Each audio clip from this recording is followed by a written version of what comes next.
আজকে অন ক্যামেরায় দেখিয়ে দিব আমরা যে গ্যাস্ট্রিকের ক্যাপসুলগুলি খাই সেগুলো কি আদৌ কাজ করে না আরো আমাদের ক্ষতি করে। তো চলো শুরু করা যাক। বেশি কথা বললে ভিডিওটা অনেক বড় হয়ে যাবে। তো আমি এখানে নিয়ে নিচ্ছি আমাদের মোদি কেয়ার থেকে অমৃত শক্তির ক্যাপসুল, আর এদিকে নিয়ে নিচ্ছি আমাদের ফার্মাসির থেকে যেগুলো আমরা সবসময় খাই।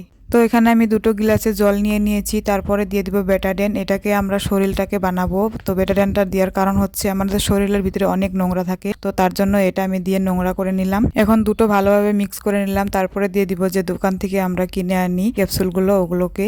আমাদের এই অমৃত শক্তি কিন্তু শুধু গ্যাস্ট্রিকের জন্য না, এতে অনেক রকমের কাজ হয়। মাথা ব্যথা, তারপর পেটের ভিতরে গুড়গুড় শব্দ করা, বিয়ে বাড়ি খাওয়ার পর যেরকম বেশি গ্যাস হয়ে গেলে বমি বমি ভাব আসা।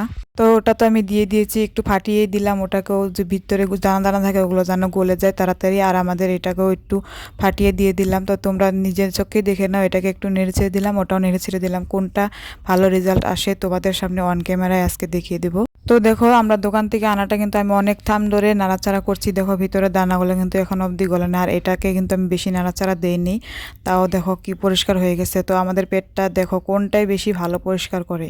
দোকান থেকে কিনে আনা ক্যাপসুলগুলো বরংশ আমাদের আরো পেটের ক্ষতি করে, আর এটা দেখো কি সুন্দর ক্লিন হয়ে গেছে, একদম পরিষ্কার জলের মতো। তোমাদের যদি এখানে কিছু বলার থাকে কমেন্টে বলতে পারো। তোমরা তো দেখে নিয়েছো, এখন সবাইকে শেয়ার করে দেখার সুযোগ করে দাও।